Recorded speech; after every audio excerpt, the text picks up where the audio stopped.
Bugun darsimizda Cambridge 16 test 3 part 4 analizini ko'rib chiqamiz. Part 4 o'zingizga ko'rganingdek questions 31 to 40 va bu qismda bizga instruksiyada one word only deyishgan, faqatgina bitta so'z yozishimiz kerak. Hand knitting ya'ni qo'lda tikish yoki qo'lda to'qish.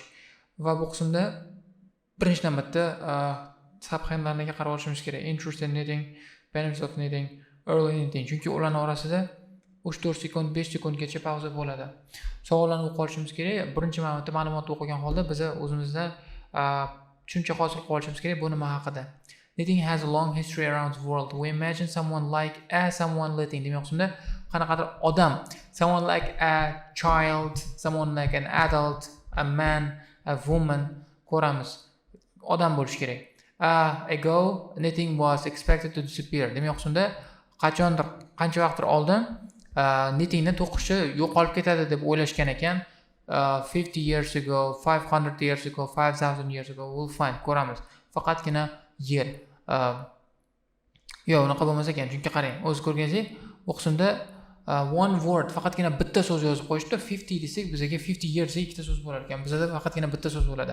A year ago, a day ago, a week ago, a month ago, a century ago, a decade ago. Javob ana shulardan bittasi bo'lishi aniq, chunki bitta so'zdan iborat bo'lgan, vaqtni ko'rsatadigan so'zlar shu. People are buying more for knitting nowadays. Demoqchimda knitting uchun, to'qish uchun hozirgi kunda odamlar ko'proq nimadir sotib olayotgan ekan, o'sha qanaqadir knittingda kerak bo'ladigan asbob uskuna yoki material bo'lishi kerak bu narsa. Benefits of knitting: give support in times of difficulty. Bu qismda qanaqadir qiyinchilik bo'lgan vaqtda support berar ekan, yordam berar ekan, qo'llab-quvvatlash berar ekan. Qanaqa bo'lishi mumkin?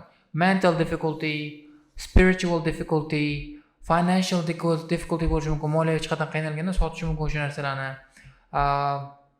Familial difficulty, social difficulty, ana shunaqa narsa bo'ladi. IL bilan tugaydigan, EL bilan tugaydigan, masalan al bilan tugaydigan sifat bo'ladi bu.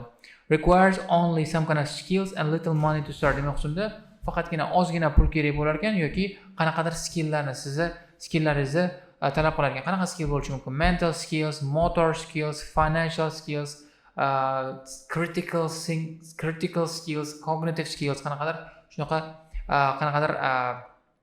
skill talab qiladi. Reduces stress in busy life. Demak, busy life'da busy, ya'ni bilmayman busy nima bo'ladi endi bu. Band hayotda stressni kamaytirar ekan. Early knitting, demak boshlang'ich knitting. Origins are not known, bilmaymiz.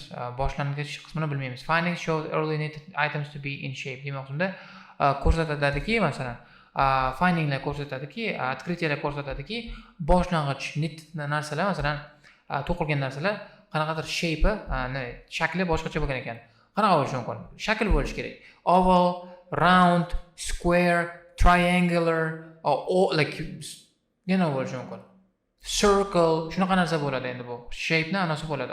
Nom shape ga aloqador bo'lgan vocabulary keladi. O'sha narsani bilishing kerak va u narsani bilmasanglar uxladinglar. The first needles were made of natural materials such as wood and something. Demoqchimda birinchi ignalar natural material, ya'ni tabiiy mahsulotlardan, shu kabi wood debdi, taxta yoki yana nimadir, metal. Bu natural emas, metal, o'sha qanaqadir material bo'ladi bu. Metal bo'lmaydi lekin. Early yarns felt something to touch. Demoqchimda boshlang'ich yarn bilmayman qanaqadir jum bo'lsa kerak bu. Touch, ya'ni anaqangizda ushlaganingizda qanaqadir boshqacha hissiyot bo'lgan, bu qanaqadir hissiyot bo'ladi. Felt hard, felt hot, felt cold sifat bo'lishi ehtimoli kattaroq. Wool became most popular yarn for spinning. Geographical areas had their own something for knitting. Demoqchimda turli xil geografik hududlar knitting uchun, ya'ni to'qish uchun nimadir bo'lgan ekan, o'zini nimasidir bo'lgan ekan. Everyday tasks like looking after were done while knitting. Demoqchimda har kungi qilinadigan ishlar shu kabi looking after, ya'ni nimagadir yoki kimgadir qarab turish, knitting, ya'ni o'sha to'qish vaqtida amalga oshirilgan. Look after bo'lishi mumkin, elderly bo'lishi mumkin, qariyalarga qarab turish, look after children, bolalarga qarab turish, shunaqa narsalar bo'lishi ehtimoli juda ham katta. Ko'ramiz, hamma narsani analizini qildik, e'tibor bilan, sinchkovlik bilan analizini qildik. Endi faqatgina qiladigan ishimiz eshitishimiz va javoblarni topishimiz kerak bo'ladi. Agar bunaqa analiz qilmaydigan bo'lsanglar, 10 dan 10 topish ehtimollaring juda ham kam. Jazor bo'lsalar 35 ta 36 ta chiqadi. Bunaqaroq bo'lsalar 30 ta chiqadi. Shundan qolib ketaverasizlar. Shu bilan qolib ketaverasizlar. Shuning uchun e'tiborli bo'linglar. Bo'ldi. Boshlaymiz.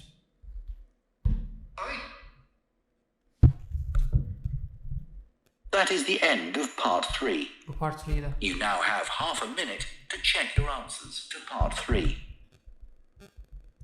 And scarves.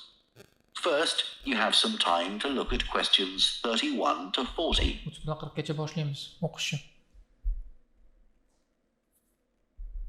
40. Boshladik. Good morning, everyone. So today we're going to look at an important creative activity, and that's hand knitting. Ancient knitted garments have been found in many different countries, showing that knitting is a global activity with a long history. Long history. When someone says the word knitting, we might well picture an elderly person, a grandmother perhaps, sitting by the fire. Elderly person, grandmother perhaps dedi. Someone like grandmother bo'ladi. Shunaqa bo'lib ketdi bu. Qani, qayoqdan bildik? O'qib olamiz. When someone says the word knitting, we might well picture an elderly person, qariroq odam, a grandmother perhaps, balki grandmother bo'lish, someone like grandmother bo'ladi javob. Sitting by fire knitting javob. Knitting garments for themselves or other members of the family. It's a homely image, but one that may lead you to feel that knitting is an activity of the past. And indeed, during the previous decade, it was During the previous decade dedi. one of the skills that was predicted to vanish from. That was predicted to vanish. Previous decade nima? Decade ega bo'ladi. Dischilecha nazar degani. Demak, 10 yillik oldin. During the previous decade, it was one of the skills that was predicted to vanish. Demak, yo'qolib ketish predict qilingan skill bo'lgan ekan. Everyday life. For although humans have so O'zing ko'rganingda bu qismda nima dedi? Vanish dedi. Vanish degan disappear ni sinonimi. Predict degani expect ni sinonimi. Agar vocabulary yodlamasanglar baraka topmaysiz, to'g'risi. Bir tiyin. Nima qilsanglar ham bir tiyin.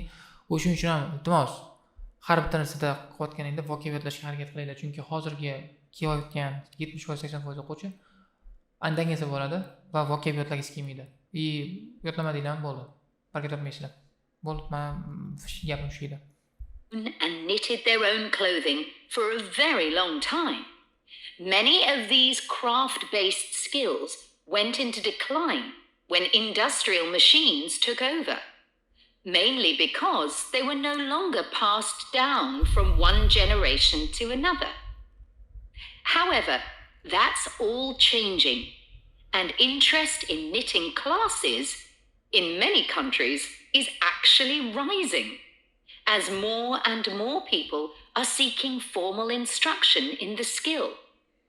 With that trend, we're also seeing an increase in the sales figures for knitting equipment. Increase in sales figures for knitting equipment, job equipment.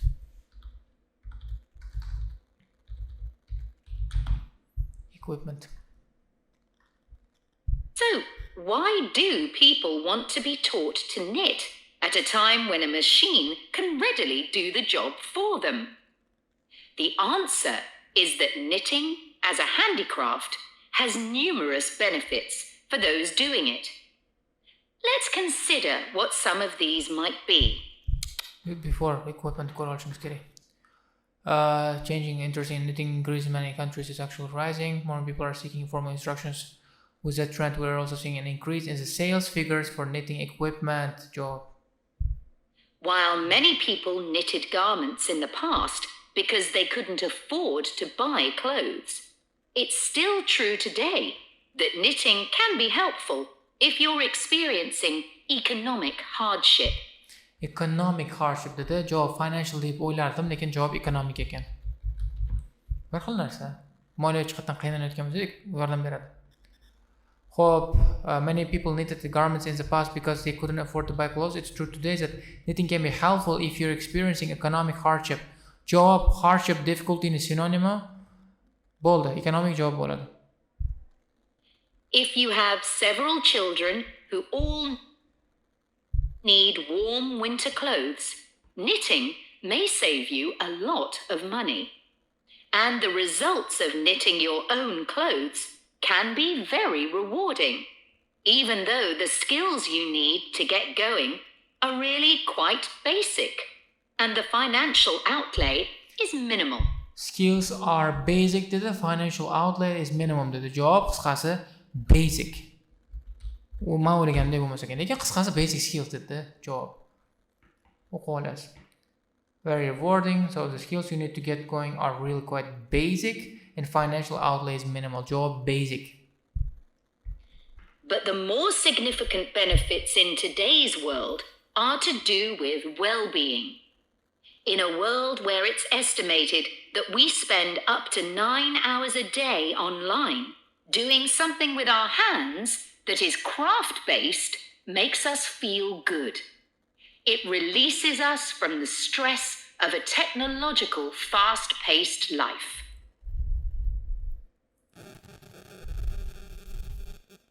Now, let's look back a bit to early knitting activities. In fact, no one really knows when knitting first began.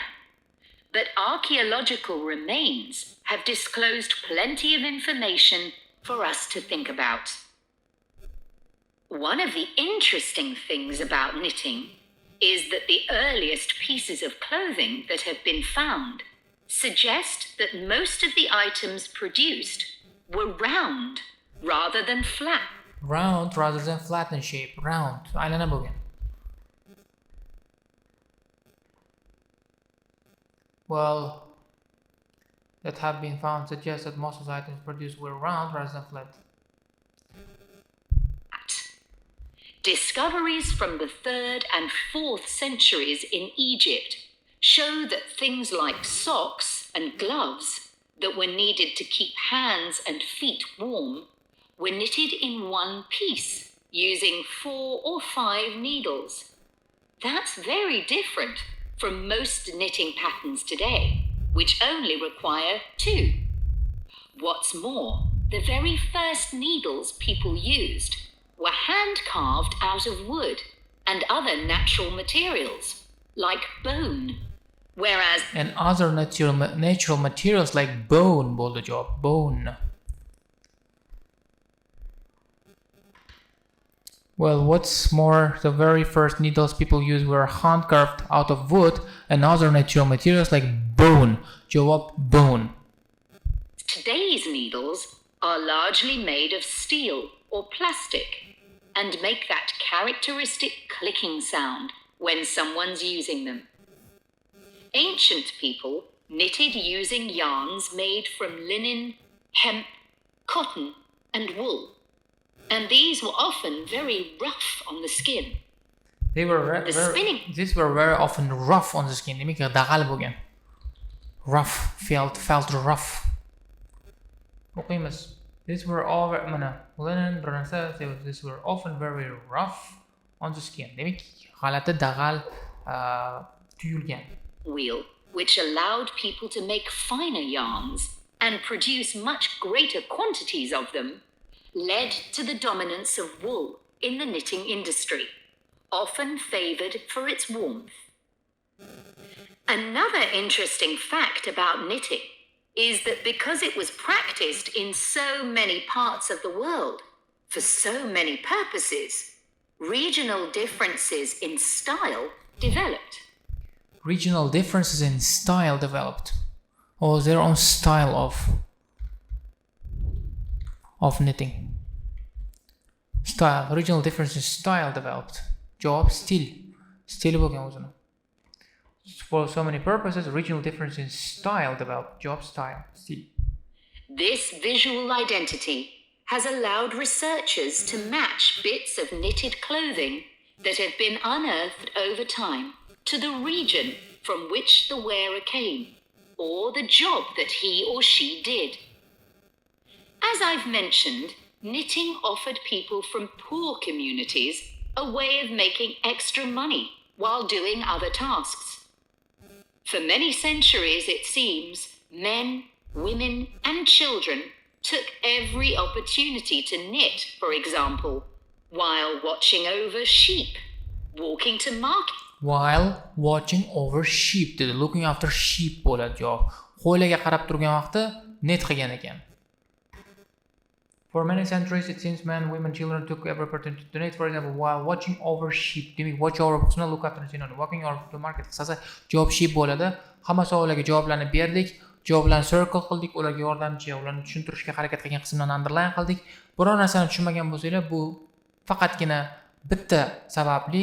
Bu sabab ham sizlar so'z vokabulyarni bilmaysizlar, sizlar so'zga e'tibor bermaysizlar, o'shani yodlashga erinasizlar.